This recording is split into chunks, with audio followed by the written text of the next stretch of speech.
جو حضور کے حسن پہ، حضور کے جمال پہ گفتگو کرتے رہے اور ایک ایک عزب پر انہوں نے کئی کئی صفحات لکھے اور کتابیں انہوں نے تحریر کی حضور کے جمال پر۔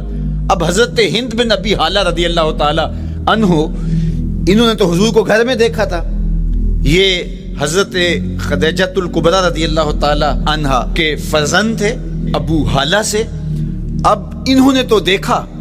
اب حضور لیٹے ہیں تو انہوں نے حضور کے پاؤں کو دیکھا کہ درمیان میں ہلکا سا خم ہے اور یہ پاؤں کا جمال ہے۔ اب حضرت ابو ہریرہ رضی اللہ تعالی عنہ نے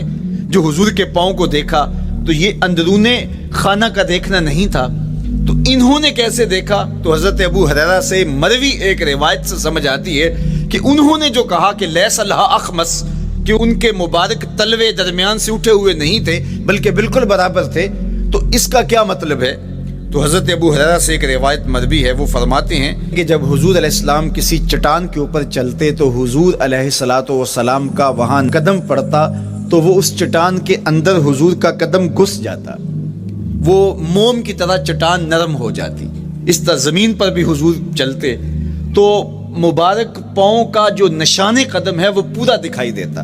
تو حضرت ابو ہریرہ رضی اللہ تعالیٰ عنہ اس سے یہ سمجھے کہ حضور کے تلوے جو ہیں وہ برابر ہیں۔ تو علماء نے اس پر گفتگو کی ہے۔ ایک تو حضور جب چلتے تھے تو آقا کریم پورے زور سے قدم زمین پہ رکھتے تھے اور اس وقار سے چلتے تھے کہ جس طرح حضور اونچائی سے نیچے کی طرف اتر رہے ہوں، تو جب پاؤں کو جما کر کے زور سے رکھا جائے تو پھر جو ہے وہ نشان نیچے پڑتا ہے۔ یا اللہ اپنے محبوب کے لیے زمین کو اور پتھروں کو بھی نرم کر دیا تو پھر حضور کے تلووں کا نقش بھی زمین کے اوپر جو ہے وہ حویدہ ہو جاتا۔ سلطان قاتبائی نے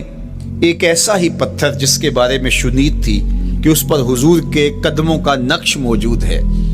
تو انہوں نے 20,000 دینار کے اندر وہ خریدا اور انہوں نے یہ کہا کہ جب میں فوت ہو جاؤں تو حضور کے قدموں کے نشان والا پتھر میری قبر کے سرہانے بطور کتبہ لگایا جائے۔ علامہ شہاب الدین خفاجی علیہ رحمہ لکھتے ہیں ہوا موجود الی الآن، وہ اپنے دور میں کہانی بیان کرتے ہیں وہ آج بھی سلطان قاتبائی کی قبر کے سرہانے وہ پتھر نصب ہے جہاں حضور کے قدموں کے نشان موجود ہیں۔ اللہ اکبر۔ تو آقا کریم علیہ السلام کے مبارک تلوے، حضور علیہ السلام کی کم گوشت تراشی ہوئی ایڑیاں اور مسیح القدمین، حضور علیہ السلام کے ملائم نرم گداز پاؤں، ان کا حسن اور ان کا جمال، اور آقا کریم علیہ السلام کے قدموں کی انگلیاں جو قدرے لمبی تھی اور ان میں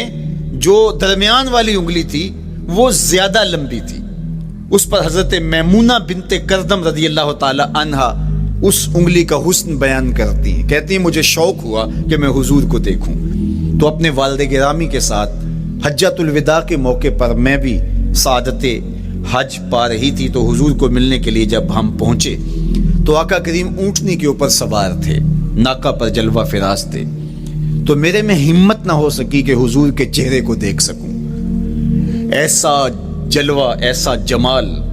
اللہ اکبر، اور ایسا روپ اور ایسی چمک چہرے کی اور تابشیں تھیں کہ میرے اندر ہمت نہ ہو سکی کہ میں حضور کے چہرہ نور کو دیکھ سکوں۔ اب آقا کریم اونٹنی پہ سوار تھے تو میں حضور کے مبارک پاؤں کو دیکھنے لگی، میں بس حضور کے پاؤں کا جمال اور خوبصورتی دیکھنے لگی، اسی میں کھو گئی۔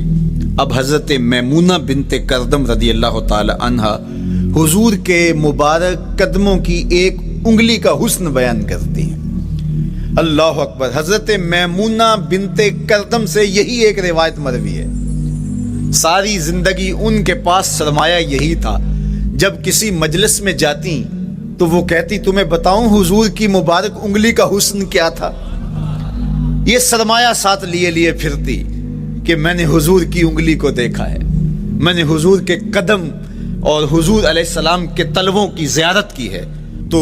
وہ اس حسن کو بیان کرتے ہوئے کہا کرتی تھی فما نسیتو فیما نسیتو طولا اصبع قدمہ السبابہ علی سائر اصابعہ، جو سبابہ انگلی ہے، انگوٹھے کے ساتھ والی انگلی کو سبابہ انگلی کہتے ہیں، اور اس کے ساتھ والی انگلی کا جو قد دراز تھا اور باقی انگلیوں کی نسبت وہ انگلی لامبی تھی. کہا اس کا حسن آج بھی میری نگاہوں میں گھوم